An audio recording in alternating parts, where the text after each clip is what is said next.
Logical reasoning का पहला chapter, number series, coding decoding, odd man out क्या है, क्वेश्चंस कैसे बनने वाले हैं, टॉपिक्स कौन कौन से हैं, सभी हम डिस्कस करते हैं। इस चैप्टर में 3 टॉपिक्स हैं। एक है नंबर सीरीज, दूसरा है कोडिंग डिकोडिंग, तीसरा है odd man out. Number series क्या है? नंबर सीरीज में नंबर्स की एक सिमेट्री दी जाती है। नंबर्स की एक सिमेट्री दी जाएगी, वो सिमेट्री किसी भी तरह की हो सकती है। ऑड नंबर्स की सिमेट्री, इवन नंबर्स की सिमेट्री, स्क्वायर्स की सिमेट्री, स्क्वायर्स -1 की सिमेट्री, सिमेट्री किसी भी तरह से दी जा सकती है। और उन सिमेट्री के बेस पर 2 तरह के क्वेश्चन रेज किए जाते हैं। एक तो उसमें कोई मिसिंग नंबर पूछा जाता है, और दूसरा जो सीरीज दी जाती है उसमें एक कोई गलत नंबर होता है तो हमें वो बताना होता है। मीनिंग नंबर सीरीज से रिलेटेड 2 तरह के क्वेश्चन हमसे पूछे जाएंगे। एक मिसिंग नंबर पूछ लिया जाए, दूसरा हमसे ये पूछ लिया जाए कि उसमें गलत वैल्यू कौन सी है। फॉर एग्जाम्पल, एक बहुत छोटा सा एग्जाम्पल अगर मैं आपसे पूछूं 1 3 5 6 9 11 13,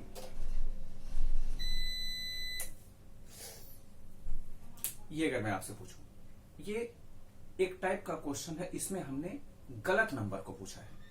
तो अगर मैं गलत नंबर पूछता हूं तो जरा चेक करके देखें गलत नंबर इसमें कौन सा है और सिमेट्री क्या है।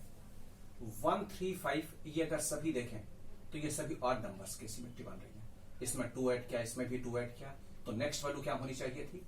7 होनी चाहिए, लेकिन यहां है 6, तो इसकी मीनिंग सही आंसर क्या होना चाहिए इस पर्टिकुलर क्वेश्चन के अकॉर्डिंगली 6। ये गलत वैल्यू है। क्वेश्चन इसमें भी 2 तरह से पूछे जा सकते हैं। या तो इसमें यह पूछ लिया जाए कि वह गलत वैल्यू ही बता दे, रॉन्ग नंबर। दूसरा यह पूछा जाता है उसके जगह पर सही नंबर क्या है। तो अगर उसके जगह पर सही नंबर होगा तो ये मिसिंग नंबर में पूछा जाएगा, ध्यान दें। और इसमें हमसे गलत नंबर पूछा जाएगा तो वह 6 है। जैसे एक दूसरे टाइप का यही क्वेश्चन अगर मैं ये पूछता हूं 135-9 11 13, अब इस क्वेश्चन का सही आंसर 7 है। क्यों? क्योंकि इसमें मिसिंग हमें बताना है और इसमें हमें क्या बताना था? गलत नंबर बताना था। तो ये 2 तरह के क्वेश्चंस आपको नंबर सीरीज में दिए जाएंगे। इसमें न्यूमेरिक वैल्यू से रिलेटेड क्वेश्चन दिए जाएंगे। अब ये तो बड़ा सिंपल सा क्वेश्चन था 1 3 5 7 9 एंड 1। ये जो नंबर्स का सीक्वेंस है वह किसी भी तरह से दिया जा सकता है, स्क्वायर्स में, एडिशन में, सब्ट्रैक्शन में, स्क्वायर -1, कुछ भी। मान ले मैंने आपसे पूछा एक दूसरा क्वेश्चन 1 स्क्वायर या 1 मैं पूछूं 4 9 -25, इसके जगह पर वैल्यू क्या होनी चाहिए? तो अब अगर हम देखें तो इसमें ये सारे नंबर्स स्क्वायर फॉर्म में हैं और ये सारे नेचुरल नंबर्स के स्क्वायर्स के फॉर्म में है। 1 का स्क्वायर, 2 का स्क्वायर, 3 का स्क्वायर, तो यहां होना चाहिए 4 का स्क्वायर, ये तो 5 का स्क्वायर है। तो इसके जगह पर आपका सही आंसर होना चाहिए 16, जो आपके एक ऑप्शन में दिया जाएगा। कोई जरूरी नहीं है कि ये नेचुरल नंबर्स के ही स्क्वायर में, ये भी हो सकता है कोई ऑड नंबर्स के स्क्वायर्स में हो, इवन नंबर्स के स्क्वायर्स में हो। तो कुछ भी पूछा जा सकता है, किसी भी तरह से सीरीज बनाई जा सकती है, जो भी हम सोच सकते हैं। अब क्वेश्चन ये रेज होता है कि हमें कैसे पता चले। देखें, नंबर सीरीज मैंने बनाया, मैं अपने थिंकिंग के अकॉर्डिंगली क्वेश्चन क्रिएट किया। आपको यह बताना है कि मैंने जो थिंक किया, जो क्वेश्चन पूछने वाले ने थिंक किया, वो क्या थिंक किया, उसका सही आंसर क्या होना चाहिए। Meaning logical reasoning number series में आपको किसी दूसरे की थिंकिंग बतानी होती है, उस पर्सन की जिसने क्वेश्चन हमसे रेज किया। यही नंबर सीरीज का ट्रिक है और इसी को लॉजिकल रीजनिंग में लॉजिकल रीजनिंग के एक चैप्टर में यूज किया गया है। क्योंकि देखें, ये तो मैं जान रहा हूं ना मैंने क्वेश्चन किस फॉर्म में लिखा है। ये आपको चेक करना है कि मैंने क्या सोच कर लिखा। वही आप जितने जल्दी सोच लेंगे उतने ही जल्दी और इजली आपका आंसर आ जाएगा। तो ये हमें देखना है। तो ये हुआ फर्स्ट टाइप जो नंबर सीरीज का होता है। दूसरा आता है अल्फाबेट सीरीज। अब अल्फाबेट सीरीज में क्वेश्चंस कैसे बनते हैं वो जरा हम देखते हैं और उसी को कनेक्ट फिर कर देते हैं कोडिंग डिकोडिंग से। देखें,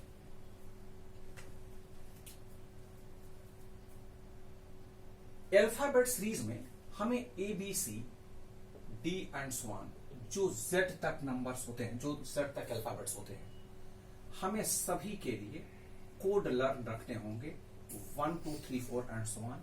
नॉर्मल जो 26 अल्फाबेट्स के लिए नंबर्स हम यूज करते हैं, और ये हमें लर्न रखने हैं।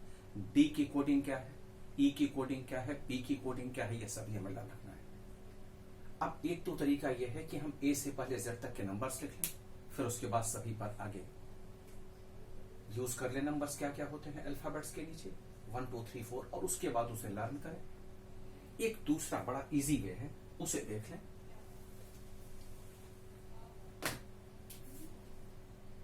हमने यहां लिखा ए बी सी डी ई,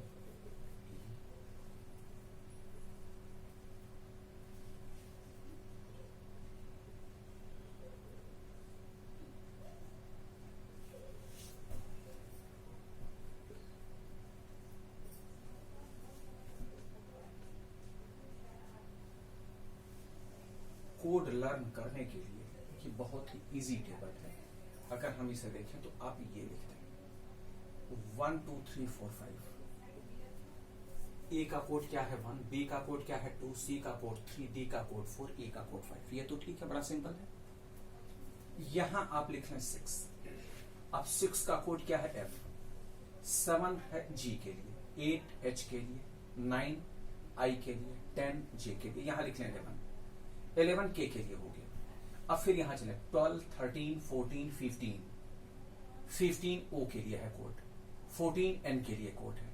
अब 15 अगर यहां हुआ तो आप तुरंत लिखना 16 पी का कोड है, 17 18 19 20 टी का कोड है, 21 फिर यहां लिखते हैं 21 हुआ यू का कोड, वी 22 23 24 25 26 जेड का। अगर आप बहुत जल्दी से रफ वर्क पर ये टेबल कहीं बना लेते हैं तो जो अल्फाबेट सीरीज से रिलेटेड क्वेश्चंस क्रिएट किए जाते हैं उन सारे क्वेश्चंस का सॉल्यूशन आपके लिए बड़ा इजी हो जाएगा, क्योंकि तुरंत हम देख देख करके कर लेंगे। अब इससे हमें इजिली पता चल जाएगा के का कोड क्या है, नहीं तो फिर एबीसी हमें यूज करना होगा और उन पर सभी नंबर्स को लिख करके उसकी कोडिंग चेक करनी होगी। कौन लेंदी कैलकुलेशन करें, ये इजी वे है। अब जो अल्फाबेट सीरीज है उससे रिलेटेड क्वेश्चंस जो पूछे जाते हैं कोडिंग डिकोडिंग में, वो कैसे पूछे जाते हैं वो देखें। दो तरह से ये क्वेश्चंस रेज किए जाते हैं। एक तो अल्फाबेट का अल्फाबेट में ही पूछ लिया जाए, दूसरा अल्फाबेट का न्यूमेरिक वैल्यू में पूछा जाए। दोनों तरीके से क्वेश्चंस पूछे जा सकते हैं। जैसे अगर मैं एक एग्जांपल आपसे पूछूं, इफ बॉय कोडेड एज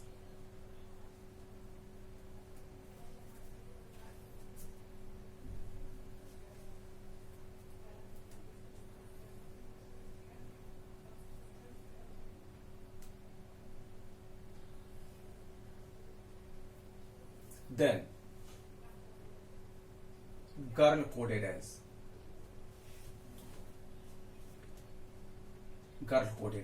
मैं पूरा स्टेटमेंट ही लिख दूं, क्या होगा।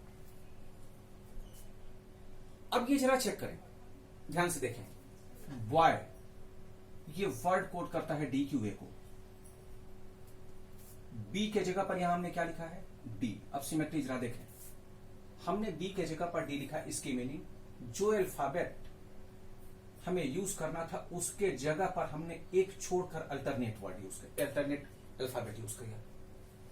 ओ के लिए हमने लिखा क्यू, एक अल्टरनेट, वाई के लिए जेड ए।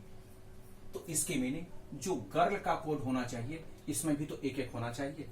क्यों? क्योंकि सिमेट्री हमें यही दी गई है। तो गर्ल के लिए कोडिंग हमें उसी तरह से बतानी है जिस तरह से बॉय की सिमेट्री है। अब गर्ल जी, एक अल्टरनेट हमें बताना है। जी के जगह पर क्या होना चाहिए, जी एच आई होना चाहिए। आई के जगह पर क्या होना चाहिए, के होना चाहिए। आर के जगह पर क्या होना चाहिए, एच टी होना चाहिए। एल के जगह पर क्या होना चाहिए, एम होना चाहिए। इसकी मीनिंग जो हमसे पूछा गया था उसका कोड है आई के टी एन। अब ये क्वेश्चन सॉल्व करना हमारे लिए इजी इसलिए हो गया क्योंकि ठीक इसके जस्ट पहले हमने एक टेबल क्रिएट किया था। तो टेबल अगर आपके पास भी है रफ पर बना हुआ तो इजीली ऐसे किसी क्वेश्चन का आंसर हम बता सकते हैं। ये भी ध्यान दें एक आगे हो, दो आगे हो, चार चार आगे दे दिए जाते हैं, दो पीछे भी दे दिए जाते हैं, किसी तरह का कोई भी क्वेश्चन क्रिएट किया जा सकता है। हमें चेक कर लेना है कि जो दिया गया है कोड वो किस सिमेट्री के अकॉर्डिंगली है, और उसी बेस पर हमें बता देना है। यह भी पॉसिबल है कि पहला 4 डिफरेंस के साथ, फिर दूसरा 3 के साथ, फिर नेक्स्ट 2 के लिए, यह भी हो सकता है। जैसे पहला बी के लिए मैं लिख दूं CDE, मीनिंग 2 छोड़कर, ओ के लिए 1 छोड़कर, और वाई के लिए 1 भी छोड़कर, नहीं, यह भी हो सकता है 3, 2, 1। तो इसके लिए भी हम यही कर देंगे, ठीक। मीनिंग जिस तरह का क्वेश्चन हो, जो कोड जिस वर्ड के लिए डिफाइन किया गया है, उसी के अकॉर्डिंगली हमें जो पूछा गया उसी के लिए बना लेना है। आगे पीछे 2 अल्फाबेट्स के पीछे 4 अल्फाबेट्स, डजंट मैटर, जो हो कोई फर्क नहीं पड़ता। ये क्वेश्चन था अल्फाबेट का अल्फाबेट में, ये भी पॉसिबल है अल्फाबेट का न्यूमेरिक वैल्यू में पूछ लिया जाए। अब मान ले मैंने पूछा आपसे, इफ कैट कोडेड एज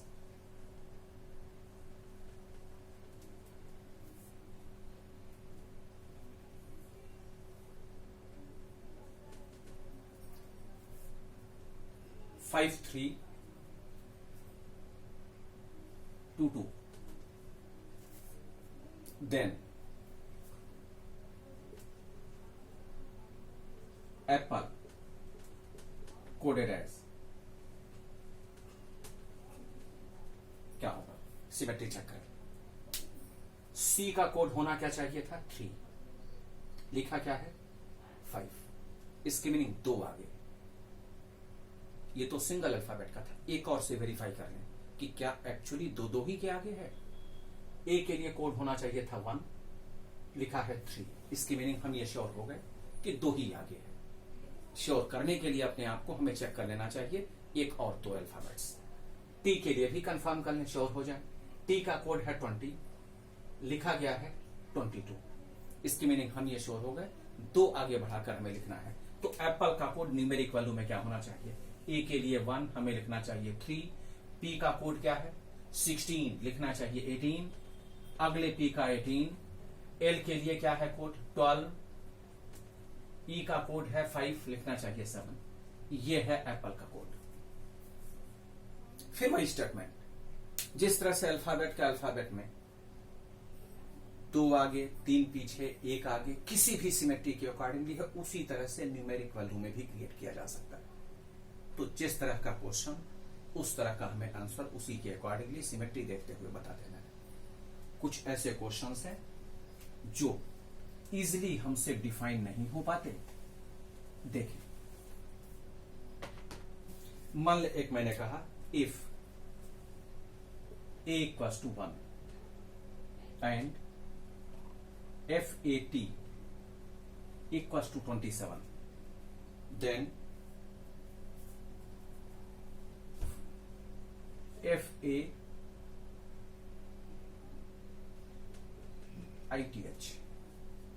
की वैल्यू क्या होगी, ये पूछा गया। अब क्या है इसमें सिमेट्री, जरा देखें। इसमें मैं तो कोडिंग यूज तो करनी है, लेकिन वो सिंपल तरीके से नहीं जो भी बताया गया। ए का कोडिंग 1, ये तो सही है, लेकिन FAT तीनों का लिए 27 यूज किया गया न्यूमेरिक। अब ये तीनों तो 3 न्यूमेरिक वैल्यू को बताएंगे ना, लेकिन हमारे पास तो 2 है। फिर क्या यूज किया गया, इसमें हमें ये सोचना है। मैंने अभी आपसे कहा कि लॉजिकल रीजनिंग में दूसरे की थिंकिंग को हमें थिंक करके आंसर बता देना है उसका। तो अब F के लिए कोड एक्चुअली है क्या? F का कोड है 6, वो हमने रफ पर लिख ली। A का कोड क्या है 1 और T का कोड क्या है 20। इसकी मीनिंग ये है कि जो अल्फाबेट्स हैं उनके लिए जो कोड बनता है उनका एडिशन किया गया है। अब हमें मिल गया सिमेट्री। इसकी मीनिंग क्या है? जो हमसे पूछा गया है उनके जो उन अल्फाबेट्स के जो न्यूमेरिक वैल्यूज बनते हैं उनका एडिशन फिफ्थ वर्ड का कोड हो जाना चाहिए। तो F का कोड क्या होगा, जरा चेक करके देखें। 6 रफ पर लिख लें। A का कोड क्या है 1, I का कोड क्या है 7, 8, 9, T का कोड क्या है 20, H का कोड क्या है अब इन सभी को ऐड कर लें, जो वैल्यू वही आंसर। तो ये हो गया 10, 10 और 20, 30, 30 और 44, ये आपका कोड आ जाता है। तो मीनिंग ये कि आपको जिस तरह के क्वेश्चन की इंफॉर्मेशन दी जाए उसे चेक करें किसके अकॉर्डिंगली दिया गया है, वही कोड, वही सिमेट्री यूज करके हमें किसी भी क्वेश्चन का आंसर बता देना है। एक और बड़ा अच्छा एग्जांपल है, if red is coded as, if red एक वर्ड है, if red is coded as 6720, then green is coded as,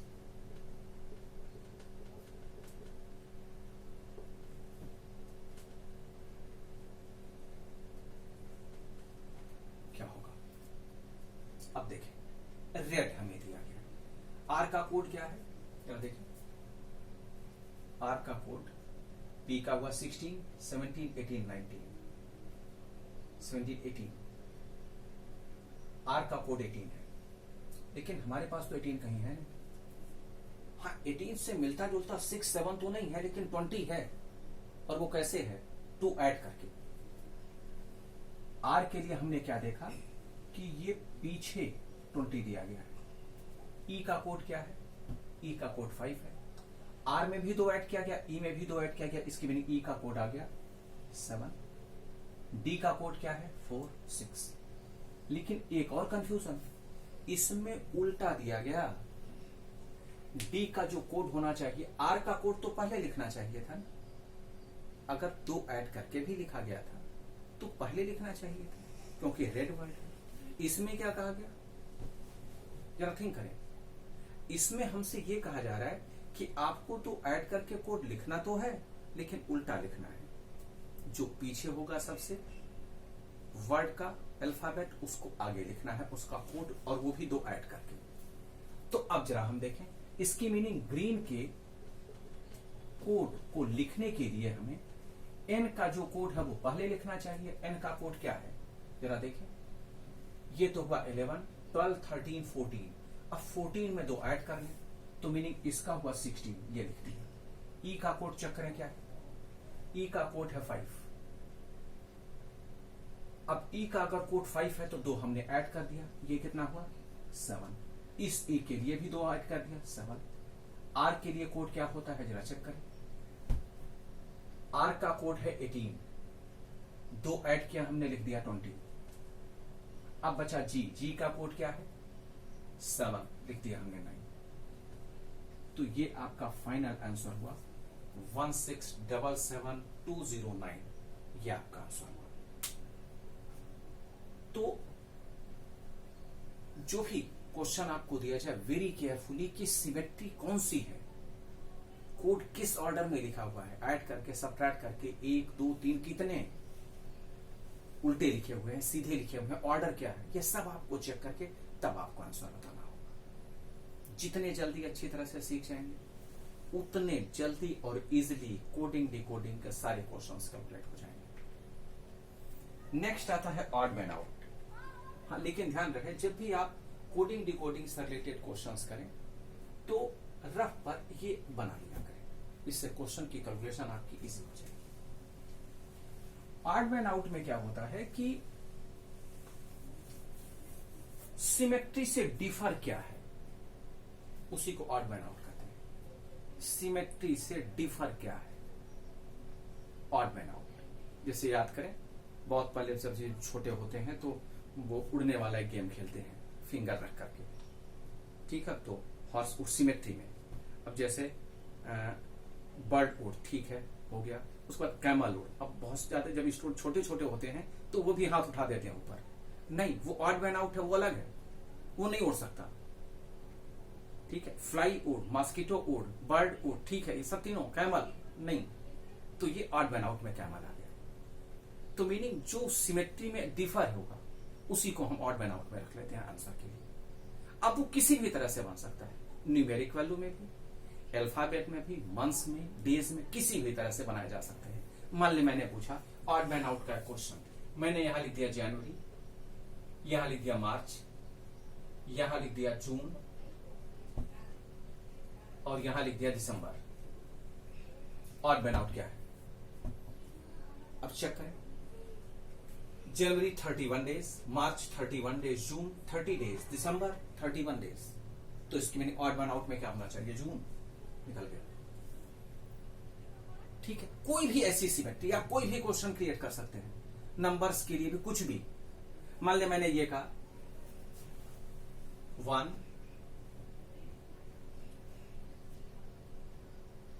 9 25 49 64 81। इसमें कौन है? देखिए odd man out. Odd man out में सिमेट्री देखिए 1 का स्क्वायर लिख सकते हैं, 9 3 का स्क्वायर, 25 5 का स्क्वायर, 49 7 का स्क्वायर, ये 8 का स्क्वायर, ये 9 का स्क्वायर। इसकी मीनिंग और सारे ऑड के नंबर्स के स्क्वायर्स को बता रहे हैं एक्सेप्ट 64। ये 8 का स्क्वायर बता रहे हैं, मीनिंग इवन का स्क्वायर बता रहे हैं, और सभी ऑड के स्क्वायर्स को बता रहे हैं। तो मीनिंग ऑड मैन आउट में 64 सही आंसर मान लिया जाएगा। तो ये क्वेश्चन ऑड मैन आउट का किसी भी तरह से पूछा जा सकता है, न्यूमेरिक वैल्यू में, मंथ्स में, किसी प्रोडक्ट में, कुछ भी, किसी पर्टिकुलर थिंग्स के लिए पूछा जा सकता है।